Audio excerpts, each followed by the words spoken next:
Bonjour les gens, aujourd'hui je vous conseille le tout premier long métrage du réalisateur du dernier Evil Dead, The Hole in the Ground de Lee Cronin, sorti en 2019. Et que vous ayez aimé ou pas le dernier Evil Dead, je pense que The Hole in the Ground vaut vraiment le coup d'œil. Je vous le dis. Chris! C'est l'histoire, à peu près, d'une mère célibataire qui vient de s'installer avec son fils dans la campagne irlandaise et qui va se mettre à suspecter que son fils n'est peut-être pas son fils.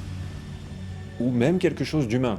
Ce qui est un cas de figure assez tendu à gérer pour une mère. En tout cas, en voyant le film, tu comprends tout de suite pourquoi Cronin a été engagé sur Evil Dead. Le moins qu'on puisse dire, c'est qu'il y a des motifs communs. L'isolement dans la forêt, les comportements normaux qui se trouvent petit à petit parasités par quelque chose de subtilement dérangeant qui va crescendo, parfois jusqu'à la lisière du grotesque, le petit bonus d'humour noir qui va bien. Mais au-delà, il y a même une parenté avec Shining. Une sorte de Shining où Jack serait le gamin.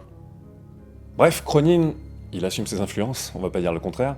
Mais le truc, c'est que The Hole in the Ground vous laissera pas un souvenir éternel, loin s'en faut, mais il vous laissera une sorte d'arrière-goût agréable qui vous donnera envie de revoir le film quand vous vous serez rendu compte que vous l'avez complètement oublié. Vous voyez ce que je veux dire ou pas? Mommy! C'est un film de genre solide, tout simplement, qui croit en son récit et en ses personnages, qui prend très peu, sinon jamais son spectateur pour un veau dans ses effets de manche, ce qui était quand même assez rare dans le genre. Du coup, un film pas mal, c'est parfois bien.